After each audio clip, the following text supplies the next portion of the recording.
Kebanyakan orang menganggap katak atau mungkin kodok hanya sebagai makhluk berlendir yang hidup di dua alam.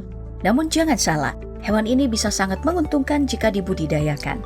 Karena di beberapa tempat, hewan amfibi yang satu ini justru dianggap sebagai piaraan yang lucu. Dan di saat bersamaan ada juga yang menjadikannya santapan lezat dengan harga selangit. Untuk piaraan, harganya dibanderol antara Rp114.000 hingga Rp714.000. Sedangkan untuk santapan, khusus bagian kaki yang sudah dibekukan saja, dengan berat 2 kg lebih, itu bisa terjual dengan $99 atau sekitar Rp1.415.348. Sedangkan yang jadi hidangan restoran, dengan jumlah yang lebih sedikit, itu bisa terjual dengan harga yang lebih tinggi. Dan akan semakin tinggi kalau restoran yang menjual adalah restoran Prancis. Makanya tidak usah heran kalau akhirnya katak atau kodok justru jadi hewan budidaya di berbagai belahan dunia. Toh potensi bisnisnya memang ada, dan cara perawatannya memang kelihatan mudah.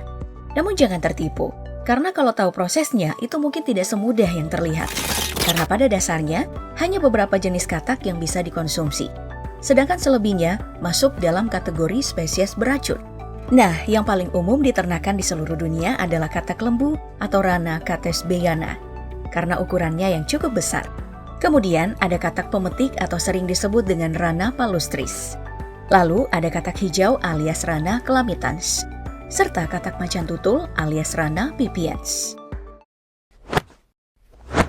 Namun jangan berpikir hanya dengan tahu jenis yang bisa dimakan, masalah udah selesai.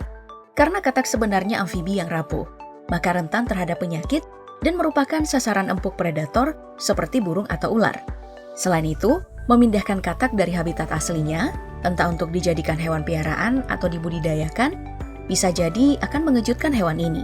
Bahkan, dapat mengakibatkan masalah kesehatan hingga kematian buat mereka.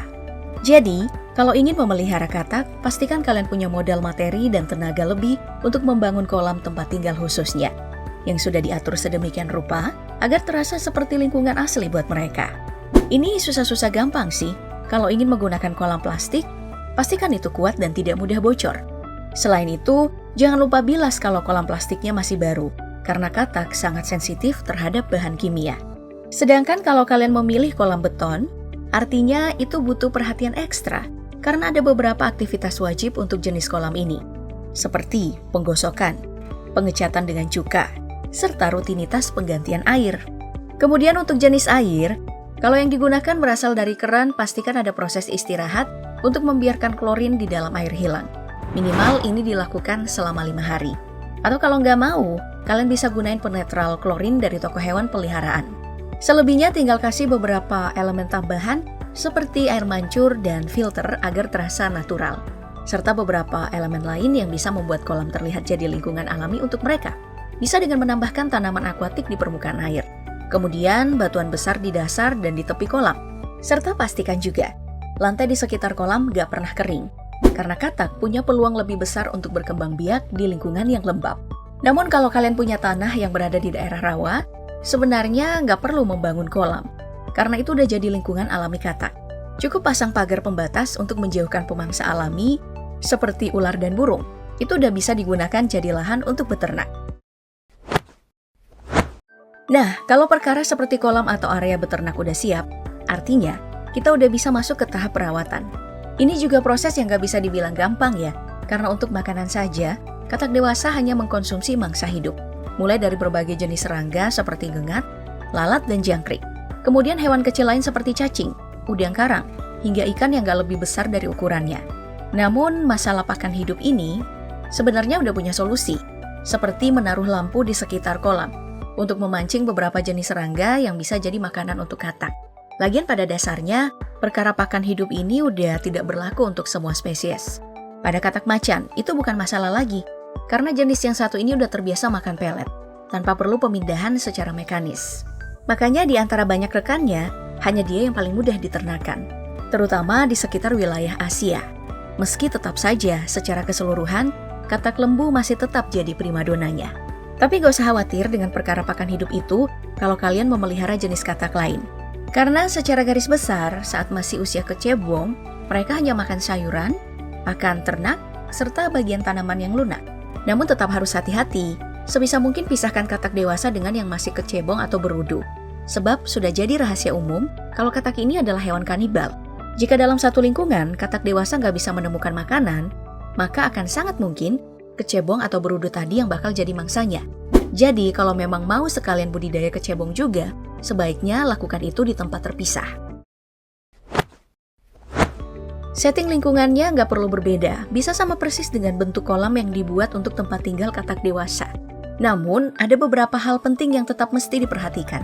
Pada seluruh proses, meliputi penetasan dari telur hingga jadi berudu atau kecebong, kelangsungan hidup yang dapat dilihat dari ukuran dan usia saat metamorfosis, termasuk pertambahan berat badan. Secara keseluruhan, ada indikator penting untuk menilai kualitas peternakan katak. Makanya, berbagai aspek seperti suhu, kepadatan kawanan, mineral terlarut, nutrisi, dan kualitas air harus selalu diperiksa selama 7 hingga 21 hari untuk memastikan kelangsungan hidup dan pertumbuhan telur sampai berhasil menjadi berudu atau kecebong, serta pemeriksaan lanjutan yang berlangsung antara 6 hingga 12 bulan, hingga kecebong jadi katak muda. Ya, kalau semua proses tadi udah bisa dipastikan berlangsung dengan benar, berarti tinggal menjaga konsistensi saja selama masa perawatan. Namun sebelum panen, masih ada hal penting lain yang harus dipastikan, yaitu soal kesehatan katak. Ini terutama mesti dilakukan jika tujuan budidayanya itu adalah konsumsi. Penyakit bisa jadi umum jika katak dibesarkan dengan kepadatan tinggi seperti dalam situasi peternakan. Makanya selalu sediakan dana tambahan untuk konsultasi ke veteriner atau dokter hewan, agar mereka bisa mengecek tingkat kelimpahan bakteri patogen yang memang berpotensi ditemukan pada peternakan katak. Setidaknya ada 2 jenis patogen, dengan potensi bahaya yang tidak hanya berlaku untuk katak, tapi juga manusia. Itu adalah Aeromonad motile, yang umumnya menginfeksi air, pakan, dan katak itu sendiri. Serta nih sindrom kaki merah alias bakteri dermatoseptikemia, yang sejauh ini masih jadi masalah dalam peternakan katak. Juga mempengaruhi banyak spesies di seluruh dunia. Meski ada beberapa spesies juga yang punya resistensi tinggi terhadap bakteri ini. Jadi itu bisa kamu pilih sebagai alternatif kalau nggak punya biaya untuk memanggil veteriner. Atau kalau kamu punya biaya tapi nggak cukup, setidaknya sediakan antibiotik yang memang dikhususkan untuk mengatasi masalah kesehatan pada katak. Nah, kalau semua hal tadi udah dipenuhi, berarti sudah saatnya memanen katak, yang bisa dilakukan dengan beberapa peralatan, seperti jaring tangan, tali pancing, kail, atau tombak. Serta bisa gunakan lampu sorot untuk bikin katak silau dan lumpuh sejenak selama proses panen.